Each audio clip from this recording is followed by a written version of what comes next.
The Square Ball Podcast. Welcome to the West Stand. It's our new show that's out on Monday and Friday. There's not one this coming Monday because it's bank holiday in England and we're lazy, Michael.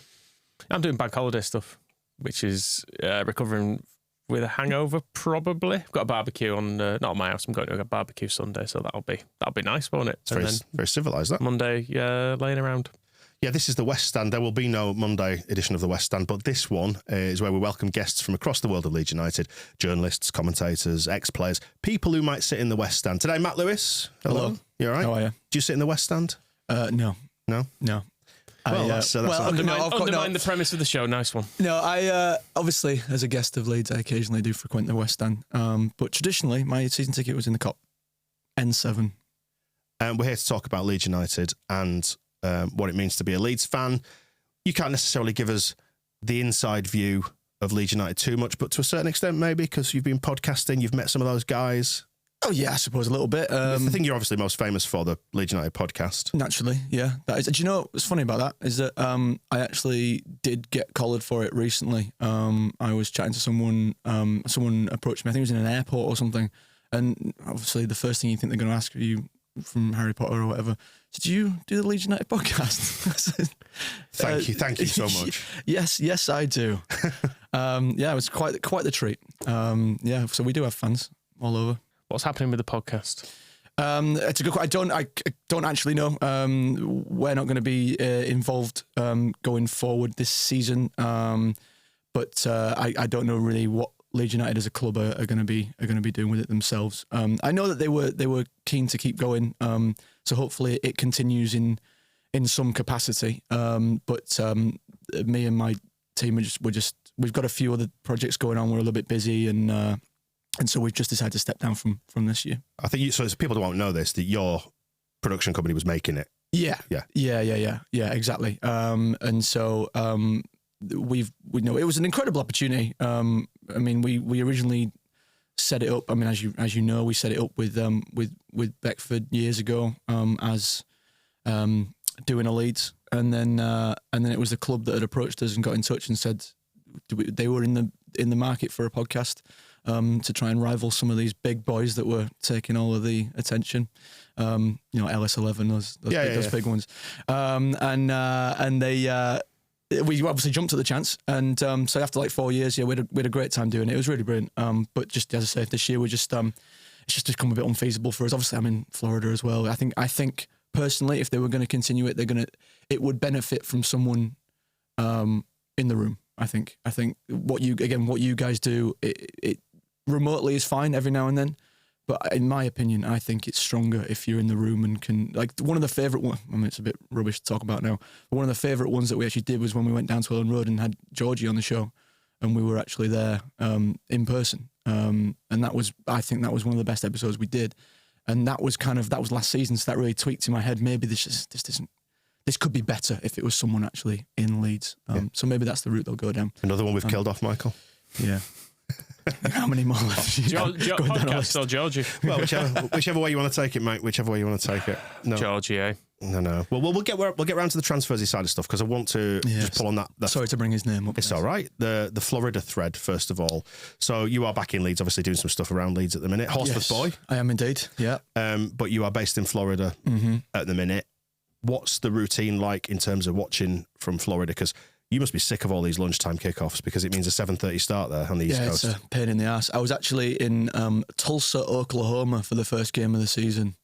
If you don't know where that is, that's not surprising. I've heard there's a song about that. Yeah. God, that was a nightmare. Everyone was asking me. I said I was asking a few in the Leeds United Americas group. I asked, does anyone have... Michael's got the T-shirt on, by the way, for the audio version. That's what Matt's pointing at. Yes. I asked in the group, I said, does anyone going to be watching the game? It's 6:30 a.m.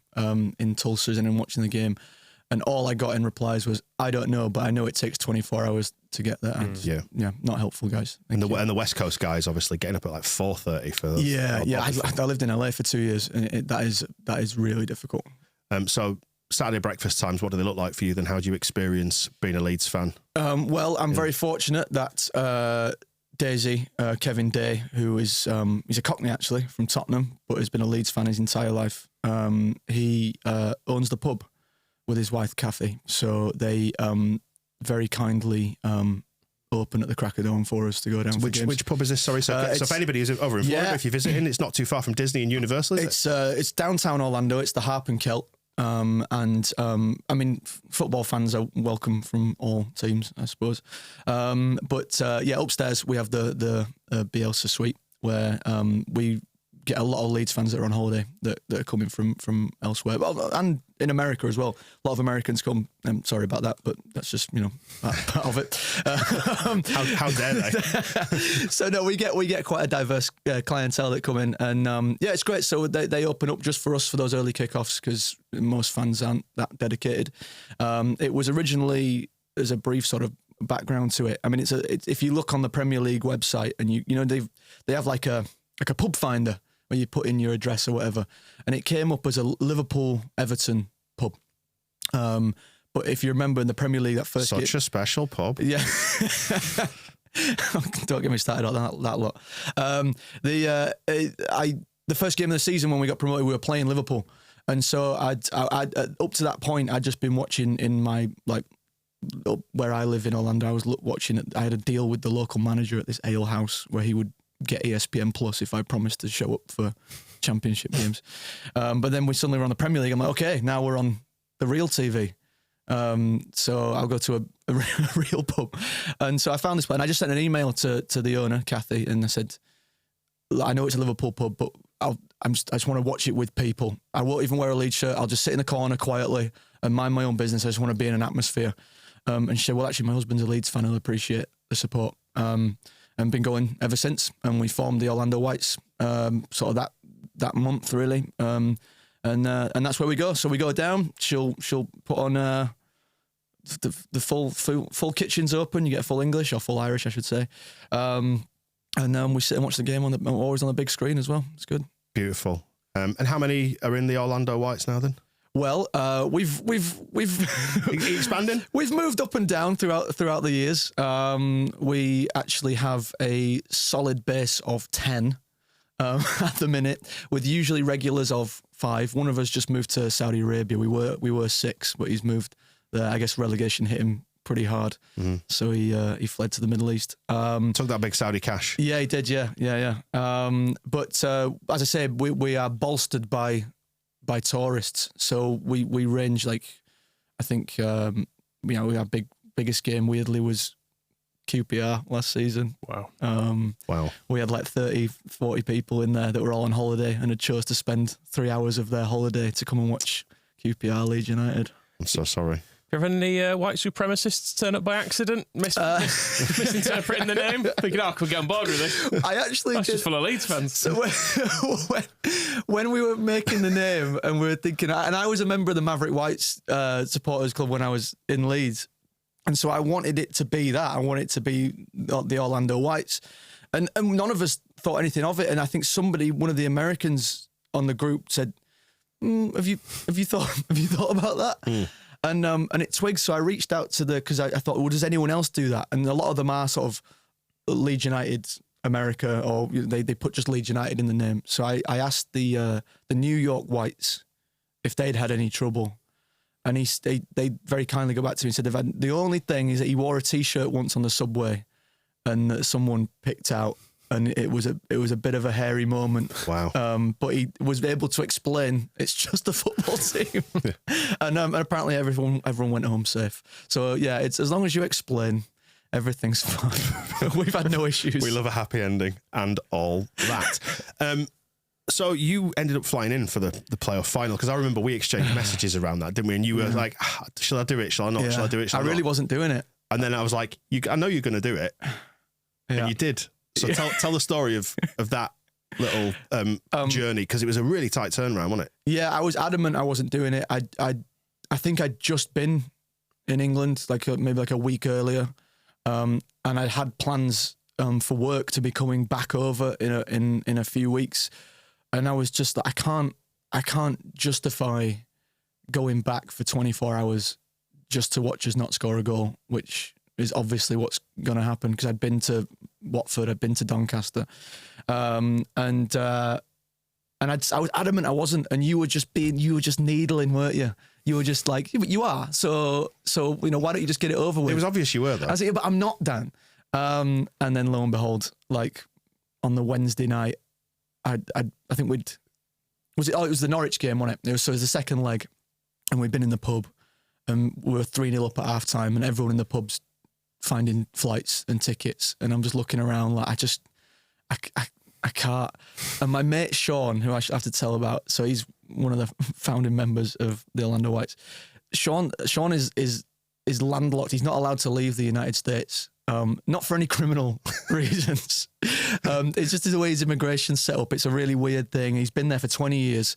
He's from Thirsk originally, and his parents took him over when he was like 17. And just the way his visa works, he's not allowed to leave and hasn't left since. So he's not been to Ellen Road. I'll be honest, this sounds pretty suspect. Yeah, we'll take it up with Sean. But for 20 years. And I remember I said to him in the pub, as everyone's booking their flights, I went, "Don't worry, Sean. I won't let you just sit here and watch it on your own. I'll be with you." And I remember you justified not coming to me. That's what you said. You said, "I'm not going to leave Sean on his own." Yeah, I can't leave him on You his do own. know his real name isn't Sean. It might not be. Almost certainly not, I would say. And then I've just looked back through our messages on the 23rd of May at 6:40, so that'd be 1:40 in the afternoon for you there. You just sent me a screen grab of your flight times. And I think underneath it, was it the words "fuck Sean"? Who was no, that's not. I've told you to delete all of our messages. What time was your flight back? Because I left a pub at Wembley about 11 and your face had gone quite sleepy. Right. Well, I was there for exactly 24 hours. I landed at 10:40 in the morning and went straight to meet you guys in the pub. And then I left at 10:40 the next morning. And I somehow got from that pub that you've just referenced to Gatwick that night. And I woke up in the morning before my flight. I had no idea how I got there. Worth it though, because what a great day. Yes. What a great day of Leeds United football. Yeah, I'm so thrilled you've brought it up. But as per usual, it was a good day. It was just the football that let it down again. Yeah, actually, it was. The whole precursor, everyone singing the songs and being in that pub with everyone, it was absolutely fantastic, and it felt very, like all the guys from the walk as well. It was a really nice little reunion because you came and did the charity walk with us. Yeah, thank you for not doing it this year, because I would have felt compelled to do it and my legs did not appreciate it. It was just a really nice reunion with everyone. Just such a fantastic day. That's so often what Leeds is, isn't it? It's just the fans and everyone you meet. It's all so great until you actually have to watch them play football.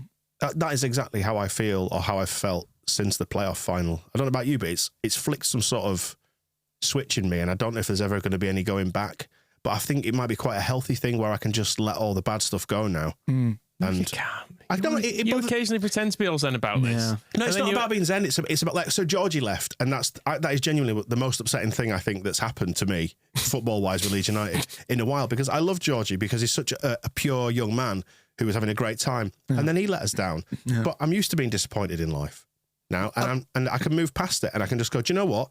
There's no point in hanging on to my upset there. Let's just let it go and try and enjoy the good bits about this. Well, the final really didn't get me down much at all, because my heartbreak had already happened with the QPR and the Blackburn games. Yeah. Like that, they'd completely just shattered me. That actually the playoff final was kind of secondary to that disappointment. I'd already gone through the grieving stage. And also, as I said, what's the end of grieving? Acceptance. I just knew that's what Leeds was going to do at a final anyway. So really the playoff final was not actually that much of a... Just confirmation, wasn't it? Yeah, exactly. Yeah. I'd already been through it a few weeks previous. Expensive though. Yeah. Yeah, it was a little. My wife was not thrilled. Do you spot many kits out in the wild in Florida? Because obviously with it being a tourist thing, one of the natural default positions that a lot of tourists will do is put on your football shirt. Yeah. I don't go to the parks so much these days, but when I used to frequent Universal and whatnot, all the time. Yeah. And it was always nice to do the silent salute. Yeah, with each other. That knowing little. Yeah, that's all it needs. You see quite a lot. Yeah. In fact, I would like to say I'm going to reference. Wow, this is probably the most Oklahoma's ever been referenced on anything ever. But I was in Tulsa a couple of weeks ago. Again, I think there's a musical. Yeah. Yeah. There's a. And there was I had a bunch of Leeds fans that came up to me in Oklahoma wearing all kinds of different merchandise. So they are out there, and they do.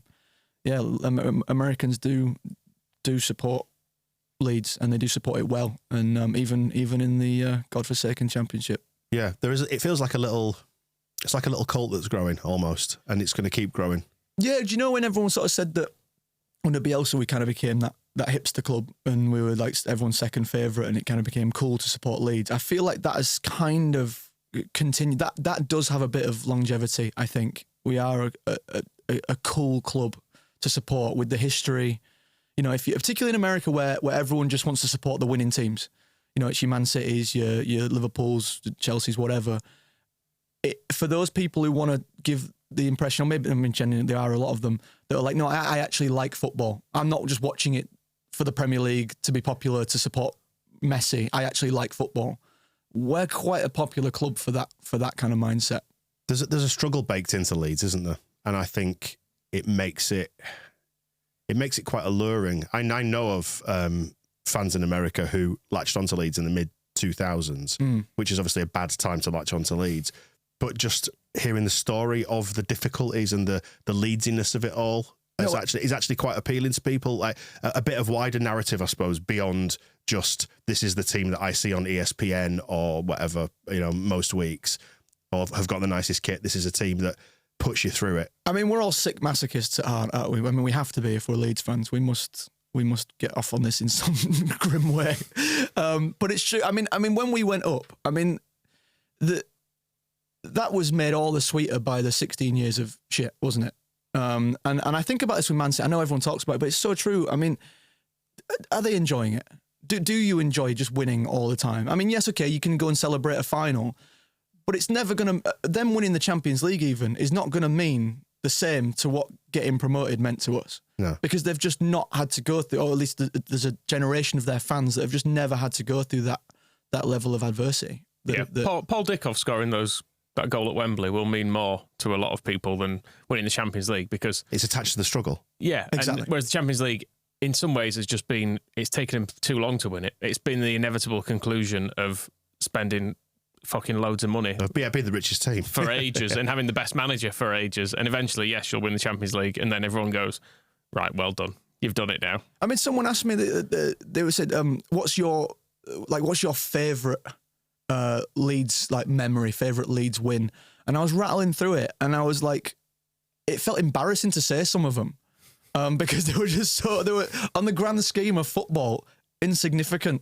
But then it was, for us, as Leeds fans, it was like, no, that was it. It's about being there. It's the moment, isn't it? And the context of it all. And it's like, and I because of my appreciation of like the Carlisle away win, which led to nothing. It led to a shite defeat at Wembley against Doncaster. But being on that terrace that night was unbelievable. I remember, this is going to sound, the first thing that popped into my head was when we got relegated to League One, and before, in the last few weeks, we were 1-0 down to Preston the whole game, and we won 2-1 in the last minute. And I remember the cop went insane, and my mate texted me and saying, "Staying up, pal." We didn't. But I remember that. I've never forgotten the injury time of that game was one of the best of my life. And it was ultimately meaningless. And to say that to someone in Oklahoma would have been frankly embarrassing. But it's stuff like that that only matter because of all the stuff that comes. Well, it's like the Leicester wins and the Norwich semi-final wins in this last season. Yeah. I know I'll remember them forever. And I suppose that's what I'm getting at in terms of the switch that's flicked. I could deal with the disappointment of losing at Wembley. I've seen it so many times. Like they keep doing this. Yeah, fine, whatever. This is just what we do. But to have those memories, and I appreciate those memories so much more now because those nights, even though they led to nothing, were brilliant. So I kind of have more sympathy for Derby rinsing the shit out of us about the playoff semi-final. Because if the shoe was on the other foot, you would, wouldn't you? And we do. Liam Cooper training with Derby. Yeah, no. Saw that this morning. Yeah. Why have you told me that? Just he's there undercover and so on and so forth. Just in terms of like talking about spotting kits in the wild, we've seen the third one has launched today as it is yesterday as this comes out. I quite like it. As a grown man who probably won't buy it, I still quite like it. Which is it? The electric blue one. Yeah, no, it's the horizontal or which is the thinning stripes, which is the slimming stripes. Is it horizontal or vertical? It's your vertical, surely. Yeah, because it makes you look tall. Oh, well, these are horizontal, aren't they? Right. Well, there's the more swirly disco, Swirly. representing the topography of Yorkshire. No? Yeah, that's what they've said. Can't you look at it and see Ilkley Moor? Nope. Wait, that's not actually what they've said, is it? It's probably some of the marketing bump. I have to admit, I saw that from a tweet rather than the actual release. Ordnance Survey map shirt, is that what we're calling it? Yeah, it's just some swirly lines in it. and on an Adidas template. What do you think of the we've had this over the years a lot, when they changed the badge colour for shirts? I don't care. I don't like it too much. I'm not a fan of it either. No, I don't like a tonal badge, No. I have to say. I'm not bothered. No. Oh. I think for aesthetic reasons, if it makes the kit look cool, fine. The only thing with that kit is it looks like a Red Bull kit, like on its own value. You know, like we've said loads of times, like a sponsor not makes or breaks, but it certainly changes the context of a kit. That to me, like the home kit, I look at it, look away, look at it. It's a Red Bull kit. It's just Red Bull. That's all I see. The yellow one is different because the Red Bulls are blue balls. Yeah, I'd probably get used to the other one if I were you. I feel like that's the way it's going, Matt. Yes. How will you feel? How will you feel about them changing the colour of the badge and maybe the design of it slightly to involve a couple of balls? Bit of red on there. I don't see any problem. No, no. But there is a line, and that's one of the lines, one of the red lines, funnily enough. But yeah, I see that, and I see a Red Bull kit. If you put the Red Bull logo tonally on that shirt, it makes it look more like a Leeds shirt. And I'm not just saying that because it's Red Bull.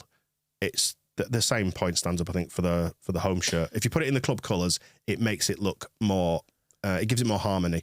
Whereas looking at it like that, you start to, I don't know, extrapolate these conversations that might have happened where somebody at Red Bull's going, right, well, on the away shirt, we'll concede that. We'll put it in blue because it makes the shirt look better. But on the other two, it's going in as it should be. Yeah. No compromises. Just to be clear, it is on the official website.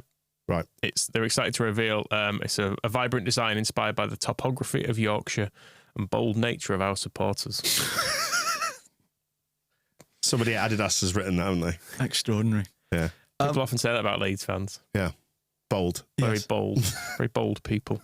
When you look, I mean, if you were to look at it, you know, in years in the future, you wouldn't say, oh, that's a Leeds kit. That's a Leeds kit right there. But then again, neither would you have said about the one with the maroon and gold. But if you win in it, it's all different, isn't it? Yeah, but then like going back to the Umbro 1986-87 one with the triangles and the central badge, that was just an Umbro template. Loads of clubs had it. Is this a template or is this a no, because it's been... Oh, of course, yeah. It's a vibrant design inspired by the topography of Yorkshire. It's the Chevin on there. Somebody went out and got all the maps and drew and all that nonsense, yeah. Yeah, well, it's an Adidas template in the sense that all the clubs have the same basic Adidas template in a year, don't they? Like they've all got like this round collar, most of them. Yeah. And some have got the fold over collar, like the away shirt. So yeah, I mean everything's just done at scale now, isn't it? So I don't know what people expect. I suppose there's a Goldilocks thing with kits, isn't there? But again, as we've said on the kit shows that we've done, it's ephemeral, isn't it? It'll last 12 months. If we get promoted in this shirt, people will love it. When we're going to wear it is a different question because all white and all yellow covers all bases for me. That's true. Yeah. So maybe we lose at Stoke away again in this as a nice point of contrast, and then it never gets worn again. Do you think we should try and win in something that's not white at some point? Yeah, or indeed in white this season. But, well, just that'd be a nice start, wouldn't it? Yeah, we are unbeaten though. That's one way to look at it. Apart from in the league, apart from the cup, yeah. So you can only take the evidence that backs up your argument, then it's absolutely fine. But as a suite of kits, what do you make of it on the whole? Home one I'm a little bit indifferent to. I know people have had issues with the material snagging. Two of them are completely disposable, in my opinion. They're just. I mean, they look nice on the play. I mean, it's on the players. They do take on a different life, don't they? I think all three. Well, the two that I've seen on the players do take on a different life. It's not fair to put stuff on Pascal Strout though, because he just looked magnificent. No, it's true, isn't it? But this is like redolent of it's the bus seat with a twist, this one, in my eyes. But it's not the Leeds colours, it's got some random neon shit. But it's the same colour palette as the Red Bull Salzburg kit as well, isn't it? Is it? They've got goodness. They've got an away kit which is very similar. What a coincidence. Can you show me this? Can you come around and see this? I'll try to find it. It's just loading very slowly on here, but yeah, it appears. We'll get that picture and we'll stick it on the video version so you can see it. Yeah. In fact, should we put them side? Let's put the small picture of it there. We'll put them side by side. For some reason, the main one isn't loaded. Wow, that is actually quite similar, isn't it? I believe the lightning stripes on that represent the electricity that the Salzburg faithful feel. Just show me it. Is that this season? Oh yeah, I can see the Alps there as well. Yeah. Is it the topography of Western Austria? Toblerone, is that Austrian or Swiss? It's a Puma kit, is the Red Bull Salzburg one. But yeah, it's a similar sort of colour palette, which brings a level of suspicion from me But maybe it's just a coincidence. Maybe so.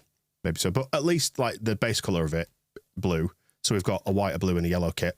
So I'm surprised that we didn't see much more of Werber in a lot of these photo ops, being Austrian. I thought they might try and do a tie-in with him. yeah, He likes to do photo shoots. necking a shirts. can of Red Bull. I wonder if maybe he won't be here to wear it very much. Well, he wasn't last time, but it didn't stop him, did it? Well, we will have a new player to wear that new shiny third kit if we ever wear it.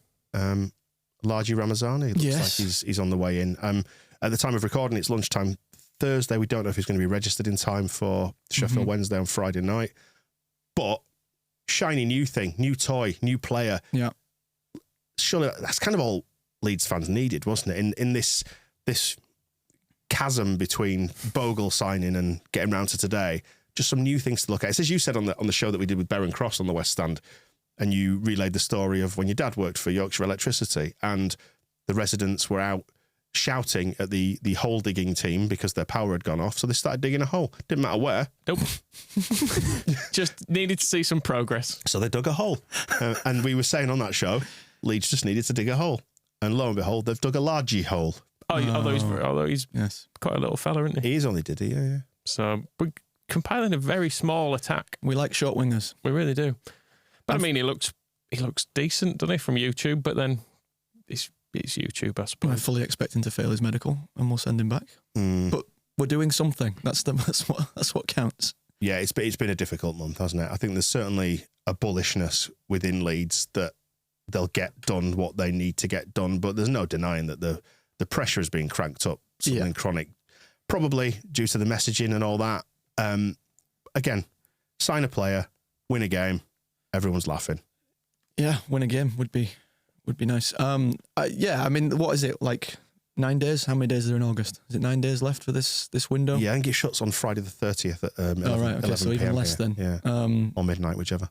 So, yeah, I mean, I think obviously the frustration is many reasons. We've lost, I mean, what? Everybody. Three of our best players, including the one that brought the most joy and the homegrown hero that everyone loved to watch. And all that after being told that we wouldn't have to do that. And then also you compound that with the fact that we spent all season last year, including, the summer, just moaning about the fact that those first 4 weeks killed us. And we were adamant and told, don't worry, that won't happen again. This squad will be ready for the first day. And instead we've lost. We've got a net loss on the squad. And I just can't believe that's been allowed to happen. Now again, as you say, they've got not much time, but they have time to fix it. And if you win games, it makes a big difference. But they've got to do it. I suppose the counter argument to that is it's market forces. The market will be busiest towards the end. Everything's going to trend towards the deadline. We've not struggled to sell people ahead of the deadline. That is a good point, Michael. Some of those out the door pretty swiftly. Yeah, but if you've got release clauses, you can do that. That's true. Yeah, who put up? No, it's fine. Discussion for a different day. So yeah, Sheffield Wednesday, Friday night. It's a repeat of last season, albeit at a different point in the season. I mean, I think about this time last season, we drew 0-0 with them at home, and it was it's terrible. Why can't we win a game? But we are doing it the other way around this time. We're going down to them. So far, they've beat Plymouth 4-0 at home. Again, the Wayne Rooney factor there, huge, you'd imagine. Oh, yeah. They beat Hull 2-1 away in the EFL Cup and then lost 4-0 to Sunderland at the weekend. Mixed fortunes. They weren't great last year. They actually finished the season really well because they looked absolutely nailed on for relegation a huge part of it, didn't they? Yeah, that manager of theirs did well, didn't he? Danny Roll, yeah. But it was a comfortable 2-0 win. It probably should have been more, truth be told. But I've got the lineup from last year's game, and you've got Meslier, Gray, gone, Rodon, Ampadu, Firpo, Kamara, gone, Gruev, Nonto, wants to go, Ruter, gone, Somerville, gone, Bamford, won't start. So it's going to be quite a different side that takes to the pitch. Yeah. I mean, you've got to add in the fact that it's Sheffield Wednesday. It's Friday night. derby game and all that. Yeah. Well, it should be. That's what I was kind of getting at. It should be a leveler, and normally is. Last year, it didn't prove to be that so much, did it? That was in the period, though, where we were just winning games, wasn't it? I think it came right at the end of that long post-Christmas stretch, actually. Yeah, It felt like we were just getting the job done for a long period. Yeah, so that happened on the 8th of March. So our winning streak started on New Year's Day against Birmingham, and it was like 10 or 12 games later, only dropped points against Huddersfield in the week before this, at the start of March. And then we beat Stoke 1-0 at Ellen Road, and then we went to Sheffield Wednesday on the Friday and won 2-0, beat Millwall, and then we went to Watford, beat Hull, and then we started losing to Coventry and drew with Sunderland, and the Blackburn bad thing happened. Yeah. I mean, is it a case of like, because they can obviously probably smelling blood a little bit, do you think it's a case of they just want to just be frustrating, a bit like Huddersfield were in that game when they... What about Wednesday or us? But but you remember, like, there was that game when, I think it was around that same time when Huddersfield, we went down to 10 men and we still just couldn't break them down. It was 1-1, and they were thrilled. They celebrated it like they beat us 3-0, because for them, just to upset our promotion push was enough. Just to be on the same pitch as the big boys up the road. Well, exactly. They've got a new manager at the time as well, haven't they? The fellow he had his Stone Island on, didn't he? Yeah, he's got an unusual name, didn't he? What was his name? I can't remember what it was called now. German fella. Yeah. Fine. It's an unusual name. Him. Anyway. A German name. But I just wonder if Wednesday will be just really just niggly and negative, and they'll be trying to go for that 0-0 again. And it'll probably just be quite a miserable game. I mean, I'm hoping Brighton Writer. That's his name. Yeah, when I saw Danny Roll appearing on the Euros coverage over summer, I thought he's looking for another job here. It's a classic move of people, chairman watching it and going, speaks well, speaks well, he's young. Was it David O'Leary who was doing the World Cup coverage in 2002 for Japan and South Korea? Yeah, that's when he slagged off Danny Mills, wasn't it? Yeah. While he was still playing for him. Yeah. He said he's a liability. was the gist of it anyway. But Roll did do a good job, like you say, towards the back end of the season. After that, he got their shit together, and they stayed up quite comfortably in the end. So it's hard to know exactly what to expect from him. Like I expected more from West Brom last week. Yeah. But Coburn said afterwards he obviously set out to not lose that. Yeah. As did Leeds. That's the way, 100%. I mean, that's the thing, isn't it? We need to put together a complete. Okay, we've stemmed the flow. We've conceded 6 goals in 2 games, and we didn't concede any at all. So that was good. Defensively, we were pretty solid. Albeit, as you just said, West Brom didn't really try to win it either. But attacking, what did we do? Anything at all? I saw we had like 8 shots. I was like, when were they? I mean, defined shot. I mean, Pirro took a couple. Ampadu had one from the halfway line. Yeah. It wasn't a lot. We were feeding on scraps, let's put it that way. You'd hope for them to build on the 0-0 and offer more going forward in this game for a start. And you wonder if Ramazani is signing time. They'll bench him, presumably. If he's signed in time. Yeah. Right. I mean, he might not even feature, but I think just having him on the bench, it gives you that sense of progress, of renewal. It's the hole being dug.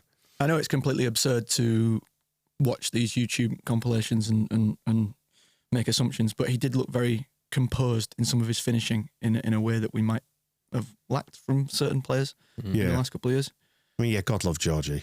An absolute maverick, but zero end product a lot of the time, wasn't there? Well, assists, there was end product. Yeah. He could thread a through ball nicely. Yeah. It's just the complete head loss when the ball fell to his feet and he just had a shot available, just couldn't connect properly with it. Really strange. I don't want to sit here and claim like, oh no, don't care actually. Thrilled he's gone, because I'm not. And you can't, that joy that you talk about, you really can't put a price on that as a fan of football. Someone you just really enjoy watching. But that said, it's a lot of money to move up a division with the sort of inconsistent end product. It's a pretty good return on that kind of player, I think. PSR Lewis over there. I still would have absolutely chosen not to do it if we had the choice, but Yeah. I'm more trying to shit on Brighton for saying they lost their heads. What they're doing. Yeah, you fools. Idiots. Leeds should have said that in the statement rather than say we tried everything to keep him. They should have said, you're welcome to him, Brighton. He's fucking rubbish. We've had your pants down. Yeah. Just properly like bitter X. Yeah. He's shit. You can't finish. That's all I'm trying to do. I'm just trying to make it work in my head. Love it. Yeah. What are you feeling then for this Friday night game? I I daren't predict it. My predictions are woeful. I feel like we need to win it is the thing. I don't feel like in other circumstances a draw here would actually be all right, but given the start we've had. Let me ask you a question. That's just on that, because I don't know where I am on it, and I don't want to start being controversial this early in the season. But do you think if we don't win it, even a draw, but a really negative draw, I mean, do you think Farke's in trouble? Nah. Not with fans. I think he is. I think this is where maybe the first doubts are starting to creep in for a lot of people. I know there were some following the collapse at the end of last season would have pulled the plug at the end of the season, but I feel like that was probably a minority. Whereas I feel like it starts to tip toward, if we don't win again, it maybe starts to tip towards, if not people wanting him out. We all know the feeling of when, I suppose it comes from Cellino and churning through managers. Yeah. But when managers are sacked, you go, I can sort of see why. Yeah. Even if you weren't necessarily asking for it, when it does happen, you're generally a bit unmoved by the whole thing. You go, well, fine. The word I've used to describe it a lot, the feeling of having Farke here is transactional. And I think what's happened at the start of this season has exposed that feeling even further. I think, because I've arrived at a point where I kind of feel a bit sorry for him, because the closest he's come to demanding action from the board was in the press conference ahead of Sheffield Wednesday. And pointing out, I told the recruitment team in January to start planning for a future without Somerville and Rutter in case they go. Yeah. So he said, I want the players. His style very much relies on individual brilliance. And when you take that away, and we've seen it a number of times across the season, the style can be completely ineffectual. Yeah. So on the one hand, I've ended up feeling sorry for him. On the other hand, I have also firmly cemented in my mind that he's not the man for us long term. Mm-hmm. But that doesn't mean he can't be fine for now. And I sort of hate myself for having a short-termist view, but I suppose a little bit of being in this division has to be about short-termism. If you're recruiting in that sort of £5 to £10 million ballpark, for example, these are not necessarily players who are going to make the full step up. All of them just won't happen. And I think it's the same with Farke as a manager. I think he's too one-dimensional, doesn't know how to change a game, but his style is probably enough to get us up. But it remains to be seen. Well, in that same breath, you just said he relies on individual talent, of which we've just sold. Yeah. So I mean, does that rely on bringing people in that are going to be able to make him work rather than? I think so. Or maybe, I mean, if you're being sympathetic to him, maybe he set us up with that last year because he knew he had in people like Somerville and Rutter, he knew they had exceptional talent there. So maybe it's not a bad plan to make in terms of making the most of what you've got. In terms of what he inherited rather than what they bought? Yeah, but maybe he thought, well, if we can just be solid, right, and we've got these players, it's the best way to actually win games is to just build a really solid base, which is kind of boring, but isn't going to give much away. And then you just give the ball to them, and they'll do something. It's a trade. There's a trade-off there. But it is a tactic in itself to say, just trust these players to do because their thing. That is what West Brom looked like to me. That looked like a very solid foundation, but actually without those names on the team sheet, like in the start, we just didn't have any plan going forward. For me, I didn't see what we were trying to do for a lot of it. But then there was. It's not like there was no attacking talent in there. You've got Nonto who can run at people and beat people. You've got Dan James who can run in behind people, and we didn't even try to do that once. I mean, Dan James started copping flack because he got it in an advanced position, could have gone down the wing, tried to go around the outside of the man, and it went backwards. Yeah. I think that's where the source of the frustration is that felt like an active choice rather than, is there a moment at which you go, right, Dan, go for it, see what you can make happen. It felt like he did that a lot last season where it was give it to Dan James, and Dan just put your head down and either beat the man on the outside or run towards goal and make stuff happen, simplify the game for him. But they feel like they took that away in the West Brom game, and I think that's what stuck in the craw with the fans more than anything. There needs to be more ambition, I think. They're scared. Yeah. Well, back to that. Well, there's a certain truth in that. I think we saw a bit of that at West Brom. I think there needs to, I mean, that's okay. Let's cards on the table. What do you want to see on Friday? I want to see more ambition. Yeah. Yeah. So, that's a team we should be beating. We should be going out and beating and putting under pressure. Yeah. For as much as I'm pissing and moaning about our team and the state of the squad, you look at the West Brom squad, the Portsmouth squad, the Sheffield Wednesday squad, you're 100% taking hours over it. Yeah. So let's just beat them. Yeah. Stop complaining, everyone. Let's just beat them, including you, Daniel. Just beat them. You've got a better squad than this. I was going to say, do you actually leads to my next question? Do you think that him saying in the post-match that, or effectively conceding they didn't want to lose that game, did that catch you a little bit by surprise? It did me, and I think maybe the wider fan base. I can understand it after the Middlesbrough game. again, it's quite early in the season to be saying stuff like that. But with everything that's been going on, and it's been quite, it's not as if like the fact that we're losing players has not been plastered everywhere. I mean, this tweet about us making almost the most money in world football this summer. Everyone's talking about it. Not just Leeds fans, everyone's talking about it. The pressure on Leeds right now is huge. Everyone's watching Leeds are falling apart again. So I can understand it. I mean, him saying it in the press conference, maybe was an interesting choice. But I wasn't that shocked by the way they were set up, honestly. I think after that performance, you've got to come out and say that as well, because if you come out and say, "Oh, we really tried our best to attack you," because everyone would go, "Really?" and that was it. And because people are talking about West Brom as being, promotion candidates, and obviously we didn't beat them last season. It was a potential. I don't want to say banana skin; they're a good side, but like we could have got, we could have had another Middlesbrough there. And so the choice to just stop the bleeding, get a bit of confidence back in that side, which you even said they looked a bit like they were nervous. They're scared. I don't want to do that again, but you know what I mean. And I think they were probably a bit shell shocked as well after being so good last season. There's got to be a hangover from how it all collapsed last year. But you think, oh, it's right, we're going to go again this year and we'll be even better. And instead we've lost players. I imagine there's a few people there that are a bit like, they don't know which way's up right now. Yeah. And there's shocking losing players as well. Yeah. Like seeing a couple of your mates depart and the squad getting kind of smaller and smaller and smaller. I mean, if I'm Bogle or Roden, I've just signed, and the whole idea is we're building something. We're going back to the Premier League, and then minutes after you land, everyone's out the door. I'd be panicking a little bit. Well, no need to panic, because tonight, as this goes out, 3 points on the board. Okay. First win in the yellow kit. Good. Probably, we just signed that absolute wonder kid, didn't we? From someone. I'm sure someone will come in tomorrow. Yeah. And there's the other bloke, that's in on the plane today. Oh, and him as well. Good to see him. So, I'm sure there is a lot of stuff that's going to happen between now and the end of the season, such as the nature of the championship. It'd be nice just to get back on a steady footing again, wouldn't it? I think it's just a grotty league, isn't it? It's just beneath us, Matt. It really is. We shouldn't be having to do this. But here we are. Good old Leeds, leading it in again. It's great, isn't it? Anyway, let's speak again soon, and hopefully we'll be able to talk about not more positive things, because there's plenty of time for things to turn positive, but some wins at least. Yeah.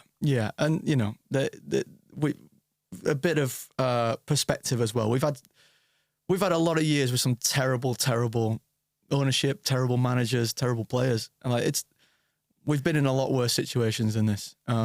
It could get worse, but right now, they've got time. Let's hope they can yank the iron out of the fire and fix this. And it could get better, and almost inevitably will. It can't get much worse. No, it can. Right, it really can. We will wrap it up there. Thanks for coming in, Matt. We'll see you soon, yeah? Thanks, guys. The Square Ball Podcast.